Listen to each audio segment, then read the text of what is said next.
नमस्कार, बहुत बहुत अभिनंदन। दर्शकों, आज हम बात करेंगे कि नवमांश कुंडली में वेल्थ को किस प्रकार देखेंगे। अब सबसे पहले ये समझ लेते हैं कि नवमांश कुंडली है क्या।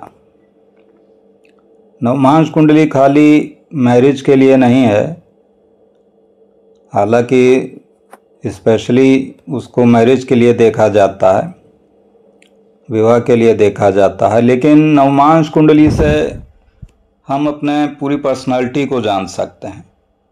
इसके साथ ही धन योग, करियर के बारे में भी नवमांश कुंडली से जाना जा सकता है। तो नवमांश कुंडली एक राशि के 9वें भाग से बनती है। तो जैसे एक राशि 30 डिग्री की होती है, तो जो उसका 9वां भाग होता है वो 3 डिग्री 20 मिनट का होता है। तो प्रत्येक राशि के 9 भाग जो हो जाते हैं, उनसे पूरी नवमांश कुंडली बनती है। तो 12 राशियों के 108 भाग हो जाते हैं। अब नवमांश कुंडली आपका जो है एकदम आत्मा की तरीके से है।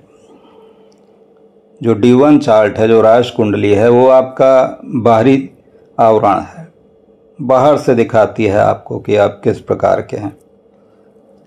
लेकिन जो नवमांश कुंडली है वो आपकी सोल है, आत्मा है, आप अंदर से किस प्रकार के हैं। और नवमांश कुंडली का जो लग्न है और लग्न में जो राशि है, उसके द्वारा आपके व्यक्तित्व का पता लगता है। आपका व्यक्तित्व किस प्रकार का होगा वो पता लगेगा नवमांश कुंडली के लग्न से। अब हम बात करते हैं कि वेल्थ को हम नवमांश कुंडली में किस प्रकार देखेंगे। अब सबसे पहले ये समझ लेते हैं कि भाई नवमांश कुंडली खाली अकेले से नहीं देखी जाती है।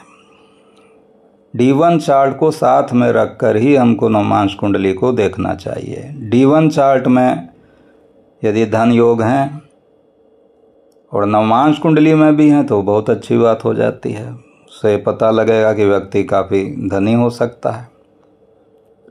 लेकिन D1 चार्ट में धन योग होने आवश्यक है। यदि कोई योग D1 चार्ट में बन रहा है लेकिन वो योग नवमांश कुंडली में क्षीण हो गया, तो उस योग का ज़्यादा प्रभाव नहीं पड़ेगा, उसका ज़्यादा फल आपको नहीं मिलेगा। लेकिन यदि कोई योग बन रहा है D1 चार्ट में और नवमांश कुंडली में और ज़्यादा अच्छे से बन रहा है वो योग, तो उसका आपको पूर्ण फल मिलेगा।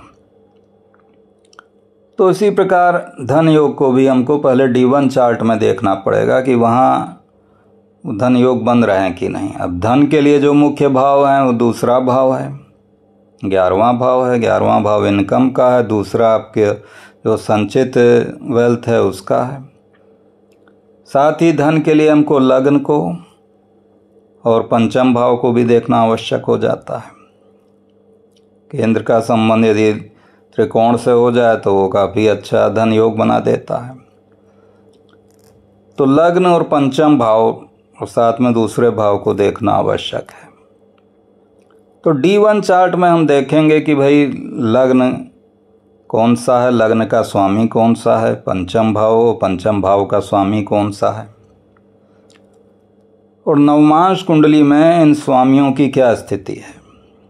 D1 चार्ट के लग्न का स्वामी यदि नवमांश कुंडली में अच्छी स्थिति में है, अपनी राशि में बैठा है या उच्च का होकर बैठा है या मित्र राशि में बैठा है, केंद्र भाव में बैठा है, तो ये श्रेष्ठ स्थिति होती है। उससे हम ये कह सकते हैं कि जो व्यक्ति है उसकी धन की स्थिति काफ़ी अच्छी है, वेल्दी होगा ऐसा पर्सन। या जो D1 चार्ट के पंचम भाव का स्वामी है वो बलवान होकर नवमांश कुंडली में कहीं बैठा हो, केंद्र भाव में बैठा हो, त्रिकोण में बैठा हो, अपनी राशि में बैठा हो, उच्च का होकर बैठा हो या अपनी मित्र राशि में बैठा हो, तो ये भी अच्छा धन योग बना देता है। इसी प्रकार हमको दूसरे भाव के स्वामी की स्थिति को भी नवमांश कुंडली में देखना चाहिए। तो D1 चार्ट के दूसरे भाव का स्वामी है, उसकी नवमांश कुंडली में क्या स्थिति है। तो इस प्रकार D1 चार्ट के साथ ही नवमांश कुंडली का अध्ययन करना चाहिए। तो पहले तो हम D1 चार्ट को साथ में रखकर देखेंगे नवमांश कुंडली को, उसके बाद हम नवमांश कुंडली का अध्ययन करेंगे। अब यहाँ भी हम दूसरे भाव को, लग्न को और पंचम भाव को देख सकते हैं, एकादश भाव को देख सकते हैं कि इन भावों के स्वामी कहाँ पर बैठे हैं। मान लीजिए नवमांश कुंडली में दूसरा भाव और एकादश भाव का स्वामी बुध बन रहा है और बुध केंद्र भाव में बैठ गया, अपने मान लीजिए मित्र राशि में बैठ गया, तो ये काफ़ी अच्छी स्थिति बनती है। इसके साथ ही आत्म कारक ग्रह की स्थिति को और पुत्र कारक ग्रह की स्थिति को भी देखना पड़ेगा। अब जैसे D1 चार्ट में जो लग्नेश है उसी प्रकार आत्म कारक ग्रह बन जाता है, वो भी लग्नेश की तरह काम करता है। अब आत्म कारक ग्रह कौन होता है? आपकी कुंडली में जो ग्रह सबसे अधिक अंश पर है वो आत्म कारक ग्रह बन जाएगा। इसी प्रकार जो पुत्र कारक ग्रह होता है, पुत्र कारक ग्रह भी पंचम भाव के स्वामी की तरह कार्य करता है। ये किसी भी कुंडली में जो सॉफ्टवेयर से बनती है उसमें ये ग्रह दिए रहते हैं कि कौन सा ग्रह आत्म कारक है और कौन सा ग्रह पुत्र कारक है, उसको आप उस कुंडली में देख सकते हैं। तो पुत्र कारक ग्रह और आत्म कारक ग्रह की नवमांश कुंडली में D9 चार्ट में क्या स्थिति है इसको भी देखना चाहिए। यदि आत्म कारक ग्रह बलवान होकर अपनी राशि में बैठकर या उच्च का होकर केंद्र भाव में बैठ जाए या लग्न में बैठ जाए तो यह व्यक्ति को काफ़ी धनवान बनाती है। इसी प्रकार यदि पुत्र कारक ग्रह लग्न में बैठ जाए उच्च का होकर या त्रिकोण भाव में बैठ जाए, अपनी राशि का होकर बैठ जाए, तो भी ये श्रेष्ठ स्थिति होती है। अब ये कुंडली है मुकेश अंबानी की। जैसे कि आप सभी को पता है कि वो बहुत ही धनवान व्यक्ति हैं, काफ़ी बड़े इंडस्ट्रियलिस्ट हैं। तो उनकी ये कुंडली है वृश्चिक लग्न की है। अब यहाँ पर हम देख रहे हैं कि जो लग्नेश है वो मंगल बन रहा है, सप्तम भाव में बैठा है और लग्न को ही देख रहा है, तो इनका लग्न काफ़ी अधिक बलवान हो गया है। दूसरा भाव जो धन का भाव है उसका स्वामी बृहस्पति वक्री हो गया है, वक्री होकर दशम भाव में बैठा है और दूसरे भाव को ही देख रहा है, अपने भाव को देख रहा है। तो जो संचित धन है ये काफ़ी अधिक हो गया, वेल्थ इनके पास काफ़ी अधिक है। तो बृहस्पति की स्थिति इनकी कुंडली में काफ़ी श्रेष्ठ है। एक तो दूसरे भाव का स्वामी है और साथ में पंचम भाव का स्वामी है, दोनों धन से संबंधित भाव हैं। बलवान होकर, काफ़ी अधिक बलवान होकर, वक्री होकर ये दशम भाव में बैठा है। तो बृहस्पति चूंकि धन का कारक ग्रह है, तो जितने भी धनी व्यक्ति हैं या जो धनी व्यक्ति होंगे उनकी कुंडली में बृहस्पति बलवान स्थिति में होगा। यदि हम नवमांश कुंडली को देखते हैं तो ऐसे व्यक्तियों की कुंडली में ज़्यादातर बृहस्पति बलवान स्थिति में अपनी राशि में बैठा हुआ दिखाई देता है या उच्च का होकर बैठा दिखाई देता है। तो इनकी हम नवमांश कुंडली देखते हैं तो इसमें बृहस्पति अपनी धनु राशि में ही बैठा हुआ है। तो जो कारक ग्रह है धन का वो भी यहाँ बलवान स्थिति में नवमांश कुंडली में बली होकर बैठा हुआ है। चंद्रमा जो कि पुत्र कारक ग्रह है ये नवमांश कुंडली में लग्न में ही बैठा हुआ है और अपनी राशि का होकर कर्क राशि में बैठा है। तो ये काफ़ी अधिक श्रेष्ठ योग बना दे रहा है कि पुत्र कारक ग्रह जो है वो नवमांश कुंडली के लग्न में अपनी स्वराशि में बैठा हुआ है।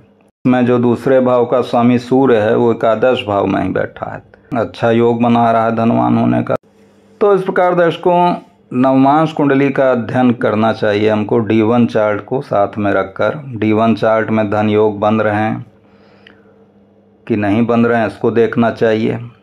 उसके बाद लग्नेश की और पंचमेश की, जो D1 चार्ट का लग्नेश पंचमेश है उसकी स्थिति नवमांश कुंडली में देखनी चाहिए कि वो वहाँ पर बलवान स्थिति में है कि नहीं। यदि ऐसे ग्रह बलवान होकर बैठे हैं नवमांश कुंडली में, अपने उच्च राशि में, अपनी स्वराशि में और केंद्र भाव में बैठे हैं, त्रिकोण में बैठे हैं, तो ऐसा व्यक्ति काफ़ी धनवान होता है। साथ में आत्म कारक ग्रह यदि बलवान होकर केंद्र में बैठा हो या त्रिकोण में बैठा हो, और जो पुत्र कारक ग्रह है वो बलवान होकर केंद्र या त्रिकोण भाव में बैठा है, तो वो भी धनवान होने के अच्छे योग बनाते हैं। ऐसा व्यक्ति काफ़ी अधिक धनवान होता है। तो इस प्रकार दर्शकों, आपने जाना कि नवमांश कुंडली में हम धन के योग को किस प्रकार देखेंगे। तो आशा है कि आपको वीडियो पसंद आया होगा। यदि पसंद आया तो कृपया लाइक करें, सब्सक्राइब करें। धन्यवाद।